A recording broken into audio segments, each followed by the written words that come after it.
আমি 22 বছরের তরুণী। বিয়ের পর থেকেই নতুন জীবনের সাথে মানিয়ে চলার চেষ্টা করছি। তবে স্বামী দূরে থাকার কারণে জীবনে এক ধরনের শূন্যতা তৈরি হয়েছে। আমার স্বামী একটি বেসরকারি চাকরির জন্য অন্য রাজ্যে থাকেন। বিয়ের পর থেকে এখনও পর্যন্ত তিনি বাড়ি ফিরতে পারেননি।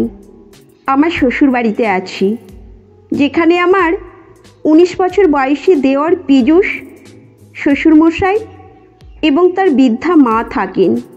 আমার শাশুড়ি প্রায় 2 বছর আগে মারা গেছেন, সেই জন্য বাড়ির দায়িত্ব আমার ওপর পড়েছে। স্বামী না থাকার কারণে বাড়িতে যে নির্ভরতা আর নিরাপত্তা থাকতো তা আর নেই।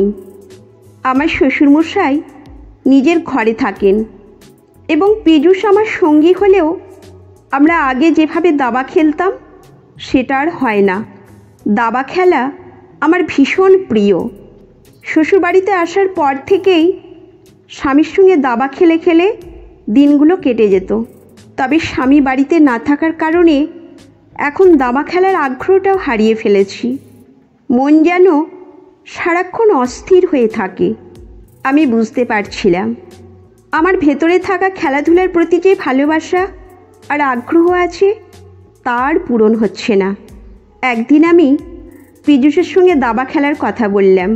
পীযূষ একটু দ্বিধায় পড়ে বলল, ভাবিজি, অনেক দিন ধরে খেলিনি, তবে আপনার জন্য চেষ্টা করতে পারি।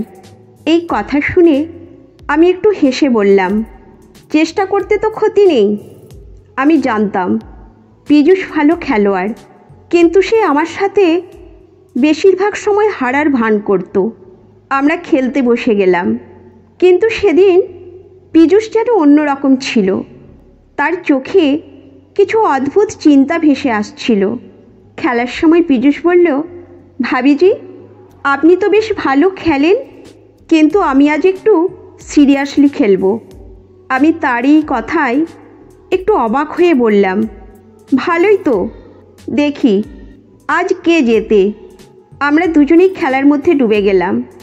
দাবা খেলার মাধ্যমে পীযূষ আর আমি যেন নতুন করে একে অপরের সঙ্গে সংযোগ স্থাপন করতে লাগলাম। এইভাবে একদিন খেলতে খেলতে আমাদের সম্পর্ক আরও ঘনিষ্ঠ হতে লাগলো। আমি লক্ষ্য করছিলাম পীযূষ আমাকে তার চোখে অন্যরকমভাবে দেখছে, তবে আমিও তাকে উৎসাহ দিচ্ছিলাম, কারণ আমি জানতাম আমার এই একাকিত্ব ভেঙে দেওয়ার জন্য কিছুটা সঙ্গ দরকার। দাবা খেলা যেন আমাদের সম্পর্কের একটা মাধ্যম হয়ে দাঁড়িয়েছিল। একদিন সন্ধ্যায় পীযূষ বলল, ভাবিজি, আপনি তো বেশ শক্ত প্রতিযোগী, তবে আপনি এত ভালো খেলার পরও কেন যেন মন খারাপ দেখাচ্ছে। আমি হেসে বললাম, আরে না, আমি তো মজা করেই খেলছি। তবে তোমার ভাই অনেক দিন ধরে বাড়ি আসছে না, তাই মনটা একটু খারাপ। পীযূষ কিছুক্ষণ চুপ করে থাকলো, তারপর বলল, ভাই তো ব্যস্ত, কিন্তু আমি তো আছি। আপনার সঙ্গে খেলার জন্য আমি সবসময় প্রস্তুত। এই কথায় আমার মন একটু হালকা হলো। আমরা তখন আরও গভীরভাবে খেলা শুরু করলাম। প্রতিটি চাল যেন আমাদের সম্পর্কের এক নতুন অধ্যায় খুলছিল। আমরা রাতে একসঙ্গে খাচ্ছিলাম। পীযূষ বলল, ভাবিজি, আপনার দাবার প্রতিভা অনেক ভালো। আপনি চাইলে বড় কোনো প্রতিযোগিতায় অংশ নিতে পারেন। আমি হেসে বললাম, তোমার সঙ্গে খেলেই তো আমি খুশি, তবে দেখি যদি সুযোগ পাই। আমাদের এই কথাবার্তার মধ্যে একটা গভীর বন্ধুত্ব তৈরি হচ্ছিল, যা শুধু খেলার মধ্যেই সীমাবদ্ধ ছিল না। এইভাবে প্রতিদিন দাবা খেলার মাধ্যমে আমরা আমাদের সময় কাটাতে লাগলাম।